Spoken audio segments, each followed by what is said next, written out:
j'ai été marquée dans nos conversations par le levier de collaboration, l'étendue de la collaboration que vous avez chez Content Square avec l'équipe Impact.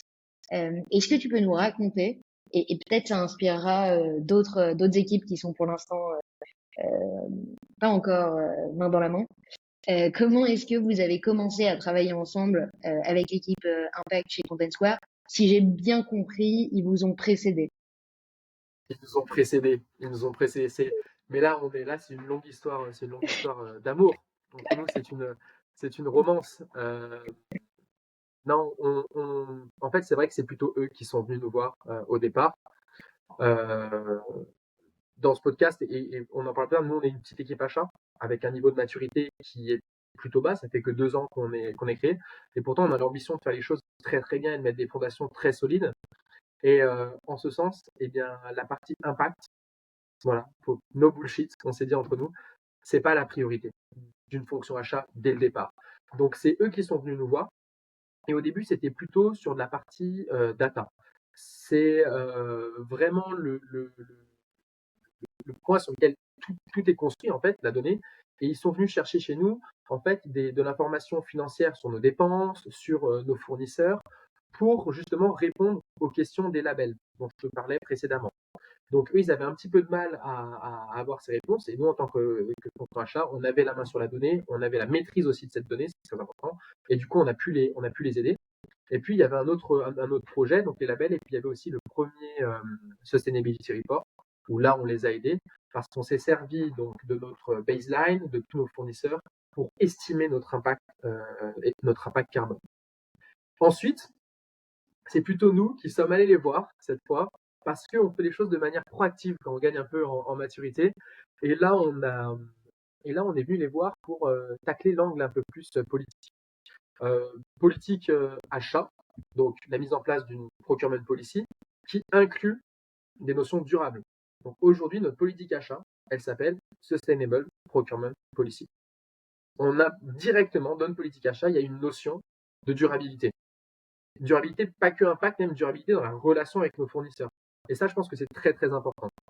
On a eu aussi sur la partie politique, on est même en train de le faire, redéfinir un peu nos standards fournisseurs. C'est une charte fournisseur qu'on inclut au contrat et qui donne les bonnes pratiques pour travailler avec Content Square sur notre mission, etc. Et on est en train justement d'inclure de plus en plus des clauses liées à cette partie ESG.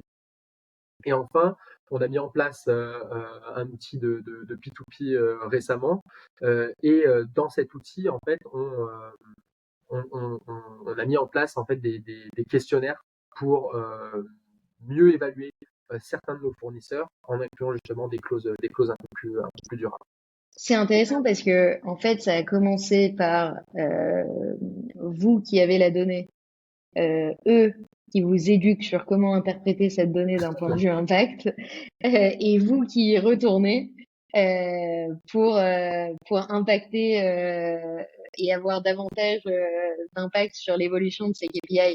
Et C'est ça, comme, ça fait la non, boucle un peu sur ce qu'on se disait tout en haut, c'est ça, c'est qu'ils ont été très forts. c'est ça. Mais c'est comme un bon restaurant, Pauline, hein. Quand il est bon, on y retourne. Donc c'est un peu l'idée. Et il y a une dernière chose, parce que là, j'ai parlé de sujets un peu qui peuvent être voilà, très réglementaires, on parle de données, mais euh, un exercice récent qu'on a fait il y a 6 mois, 6, 8 mois, c'est qu'on s'est mis autour de la table et on a fait des workshops pour définir une vision commune. Donc, on disait c'est bien d'avoir une mission, c'est bien d'avoir une vision, quels sont les objectifs, les KPIs qu'on met en place pour répondre à cette stratégie, à cette vision. Mais nous, on a vraiment voulu faire ça avec eux pour déjà mettre en place pour 2025 et les années qui suivent une vision commune, donc sur qu'est-ce que doit apporter une organisation achat pour l'entreprise et comment, au sein de nous, notre mission d'organisation achat, on inclut des notions d'impact.